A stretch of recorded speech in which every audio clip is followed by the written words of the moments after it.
ወጎተ ሰደን ደርበን ሞቱማም ሚሶማ መጋለቲን ሁጂወን ጀጀቦ ፈከኙማ ቀበን ሆጀታ ጥሩን ንያደታ ባለፉት 3 ዓመታት መንግስት በከተማችን ልማት ተምሳሌትነት ያላቸው በርካታ ስራዎችን መስራቱ ይታወቃል። በዋናነት በኮሪደር ልማት ሰፋፊ ተሽከርካሪ መንገዶች፣ የእግረኞች መንገድ፣ የአረንጓዴ ቦታ፣ የሳይክል መንገዶች፣ የመኪና ፓርኪንግ፣ የህፃናት መጫወቻዎች፣ የወጣቶች መዝናኛና የእግር ኳስ ሜዳዎች ወዘተ በአዲስ አበባ የተጀመረውን ተሞክሮ በመቅሰም በበርካታ ከተሞች በስፋት ተግባራዊ ተደርጓል።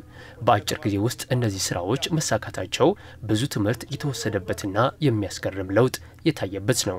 ይሁን እንጂ ልማቱ ሲካሄድ ማህበረሰቡ በቂ ግንዛቤ እንዲኖረው ባለመደረጉና በቂ የመዘጋጃ ጊዜ ባለመስጠቱ ለቅሬታ ምንጭ ሲሆን ይስተዋላል። በዚህ ላይ ማብራሪያ ቢሰጡን።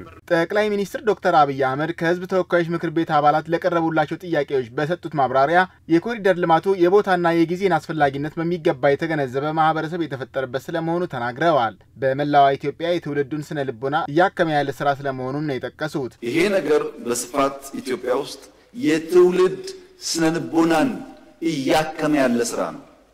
ሲወጣ የጸዳ ነገር ማየት፣ ሲወጣ ወቆይ ማየት፣ ስንመለስ መጨለም የነበረውን የስነ ልቦና ስብራት እያረቀ ያከመ ያለ ጉዳይ ነው።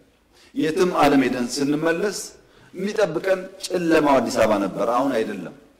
የትም ዓለም ደርሰን ስንመጣ የትም በማያሳፍር ደረጃ ብርሃን ያለው የሚታይ ከተማ እየፈጠረ ነው።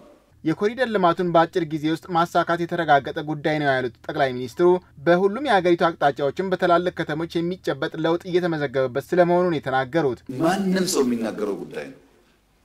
አሁን አዲስ አበባ ውስጥ ያለውን ወይም ከተሞች ውስጥ ያለውን ልማት ማስረዳት ሳይሆን መከራ የሆነብን እንደዚህ ያለውን ተአምር በዚህ አጭር ጊዜ እንዴት ሰራችሁት ገንዘቡ ምናምን የሚባል ጥያቄ መመለስ ነው ድካም የሆነብን። ስራውማ ተረጋገጠ። ይህንን ለማየት ሰሜን አካባቢ የምትሄዱ የፓርላማ አባላት ባህር ዳርን ብታዩ፣ ጎንደርን ብታዩ፣ ደሴን ብታዩ ይታያል ጅምር ስራዎች። ወልዲያም አለ፣ ሌላም ቦታ አለ። ግን ዋና ዋናዎቹን ለማንሳት ወደ ምስራቅ ብትሄዱ ጅጅጋ ላይ፣ ሐረር ላይ፣ ድሬዳዋ ላይ፣ ማያ ላይ ይታያል።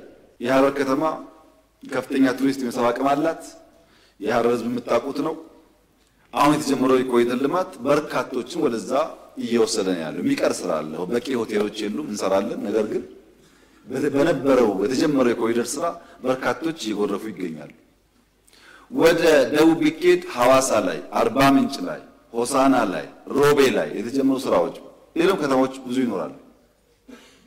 ወደ ምዕራብ ቢኬድ ጅማ፣ ነቀምት፣ አምቦ ሌሎችም በጣም በርካታ ከተሞች ውስጥ እንቅስቃሴ አለ። በዛው ልክ ስራ አለ፣ በዛው ልክ ፈጠራ አለ ማለት ነው።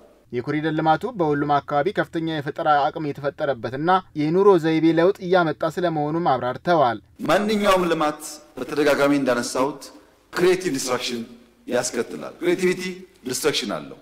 ዝም ብሎ እንዲሁ የሚፈጠር ነገር የለም። በበሬ እያረሰ የከረመ ህዝብ ትራክተር ሲመጣ የሚተው ልምምድ እንዳለ ግልጽ ነው። በከተማ ውስጥ በየመንገዱ ዝም ብሎ ቆሞ መሽናት የተለመደ ከሆነ ሽንት ቤት ሲሰራ ይቀራል። እሱ ሽንት ቤት እየፈለጉ መጠቀም ይግድ ይሆናል። የሚቀየሩ ባህሎች አሉ። ሰው ደግሞ ከልማዱ ጋር ለመፋታት ይቸገራል።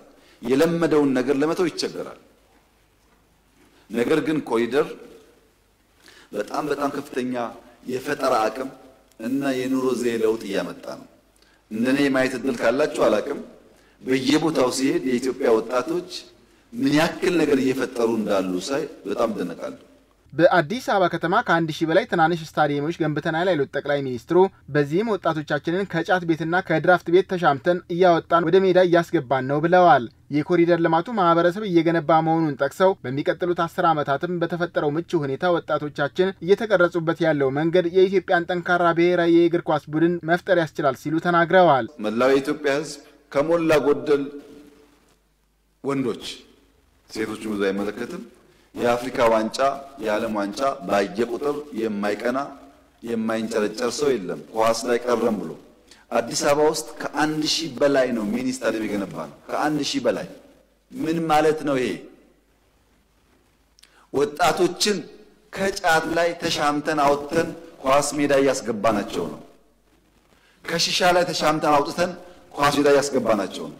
በተለይ መካከለኛ ገቢ ያላቸውና ከዚያ በላይ ልጆች በግቢ ውስጥ ታስረው የሚውሉ ፊልምና ጌም የሚያዩ የኢትዮጵያን ባህል እና አብሮነት እያጡ የነበሩ አሁን ወደ ሜዳ እየወጡ ነው ያሉት።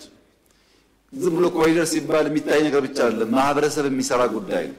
ሜዳዎቹ በእኔ እምነት በሚቀጥሉት 10 ዓመታት ካለምንም ጥርጥር የኢትዮጵያ ብሔራዊ ቡድን መልካም ተጫዋቾች እንደሚያስገኝ ጥርጥር የለኝም። ምክንያቱም ልጆቹ ቦታ ካገኙ ብቃት አላቸው።